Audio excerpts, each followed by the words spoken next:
during his impeachment proceedings, and basically how you thought that affected the outcome of those proceedings. I think that it didn't affect the outcome of the proceedings. I think he was going to be impeached regardless of whether he stayed home or not. I think I think that you're dealing essentially with a dysfunctional personality. I think his criminal defense lawyer resigned because he wouldn't listen to him.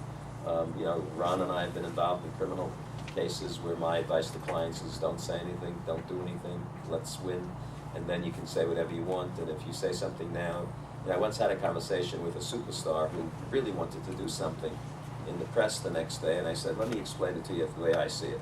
If tomorrow you have a very bad press day, but we win the trial, no one's going to remember the bad press day. If tomorrow you have a very good press day, but as a result we compromise our ability to win, when you lose, no one's going to remember the good press day. So I think public relations and criminal defense lawyers, sometimes the criminal defense lawyer needs to pull rank and say, no. What Blagojevich is doing is a product of a couple of things. One, I think from what I've seen, I've never met him, just argument. I say, look, if you're not home by midnight, I'm just going to kill you. I'm telling you, I'm just going to kill you. From the tone of my voice, you could tell that I'm not serious, I'm a parent, I'm concerned. If I text the kid, you come home late and you are fucking dead. And something happens to that kid, that's in black and white, on hard copy. And let me just give you one piece of advice so it's not a complete waste of time.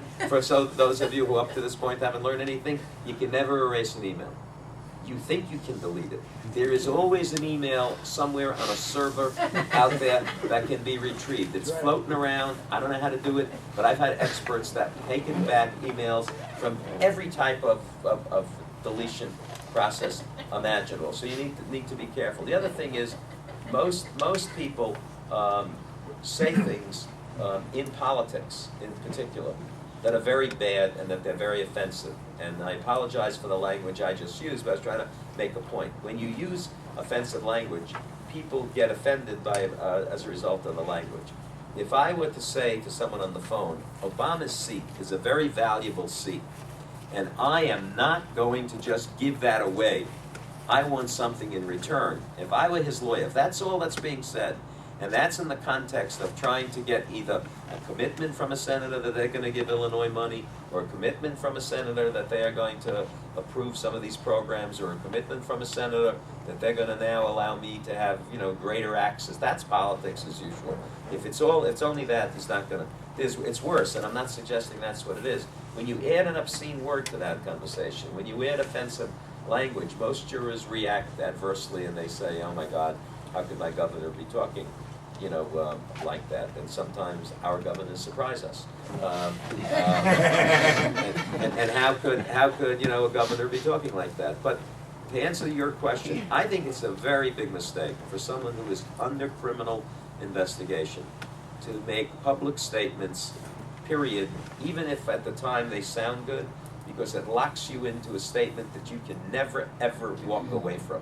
And Pat Fitzgerald, who I know, who's a meticulous prosecutor, will have a copy of his View interview, we'll have a copy of the Today Show and every press statement he has made, and if he gets a trial, and if he decides to take the witness stand, and if he says anything different about any subject that he has talked about so far, they're giving him fuel to cross-examine him. So this is a disaster. What I think he's doing a couple of things. One, he's uncontrollable.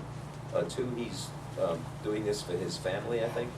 Three, he's a fighter, he's been a boxer. So this is his way of sort of like getting in his two swings.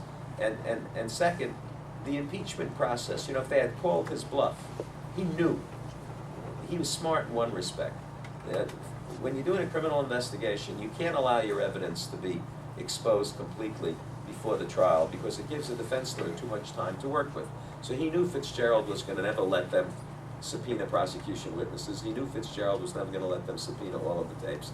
So he could basically say, what are they afraid of? Well, I'll play the tapes. I want them to play the tapes. I want to hear all of the tapes. And it may well be that some of those tapes are very helpful to him because there may well be conversations in some of those tapes. But I think what he was really doing, my honest opinion, I think he's trying to reach the pool of jurors who will one day be among the people who are going to be selected. It's sort of a way to manipulate the public's reaction to him. I just don't think it's working. I just don't think he's just talented enough or smart enough you know, to do it. But I thought he handled himself on Larry King much better than I thought. But, you know, with all due respect to Larry King does a tough interview when he wants to, but he's not a cross-examiner. You know, you put me in Larry King's chair on that night, and, you know, you could peel Blagojevich like a grape. There would be, you know, nothing left but mush in that seat, because, you know, he landed him. It's a big land for media. It's got a lot of attention. I think there's a dysfunctional personality in the middle there who isn't easy to control. You know, if he were to retain me, it would be with the understanding that I were to control it. I'm not saying he's guilty of anything, because I've been in enough tape cases where when you hear the entire conversation, you can take something that sounds really bad, put it in context, that if, God forbid, you ever had your personal conversations recorded without your knowledge, there isn't a person in this room who would be happy with some of the things that they are on tape saying. Worse, you see many of you, you know, texting. Many of you text, you send email messages without giving a second thought to what's being said. I'm in cases now where the heart of the case is an email. I'm working on an article that says, beware of the email. Email is worse than a tape. If I say on tape to a kid who's giving me